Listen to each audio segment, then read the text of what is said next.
Steve Sbucheratif is somewhat of a legend. He started at the Coca-Cola Company in 1991. He's managed talent acquisition. He's headed diversity programs, including the Women's Initiative.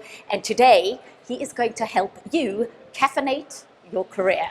Steve, you really have enormous experience. And I thought let's get right to it. In your vast experience of talent management, what do people do that accelerates their career? And what do they traditionally do that sabotages them? Okay, great question. So I think first and foremost, the folks who are successful focus on the business. They know the business inside out, and they tie everything they do to making the business more successful. You know, during my almost 25 years at Coke, we had a saying, you either sell Coke or you support someone who sells Coke. Yes. And you have to keep that in mind. Even if you're in a human resources role like I was for most of my career, you're supporting people who are selling Coke. So you got to focus on the business.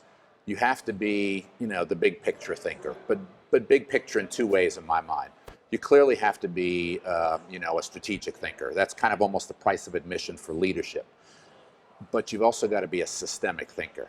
And what I mean by that is you've got to be someone who knows how to connect the dots, who can connect every dot to every dot, and then step back and say, and what dots do I not see, or does anyone else not see?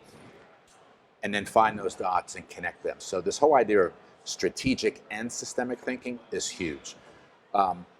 You have got to be, you know, in my mind, willing to make the tough decisions. You've got to step forward in critical moments, and you have to be willing to be, you know, the person who voices the different thought, is the contrarian. Give an example of that. Yeah. But you were saying a leader could be in a meeting, or a potential leader could be in a meeting. Yeah, and so here's the example I give. I mentor a lot of people. I've mentored probably 40 people in my career at Coke. One of the things I always tell them is you can be in the room, and you're typically in a meeting, there's 10 to 12 other folks in that room, and there's somebody presenting an idea, and everybody's kind of nodding their head around the table.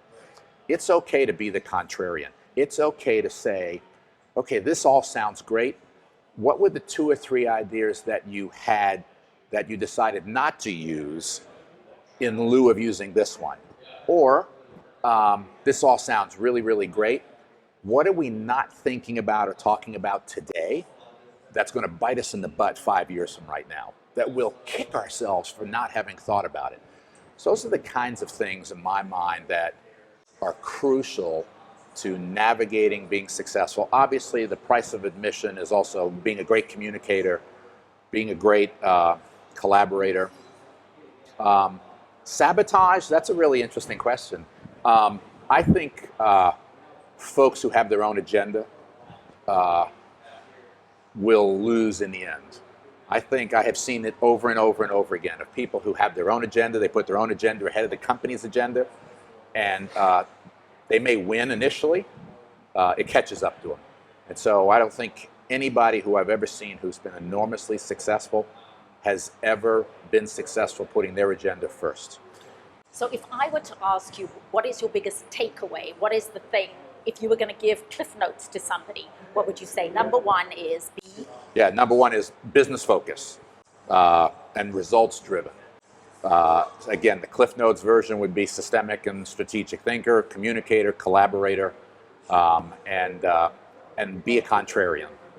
You have just got thousands of dollars of advice and guidance from a man who really does know a lot about caffeinating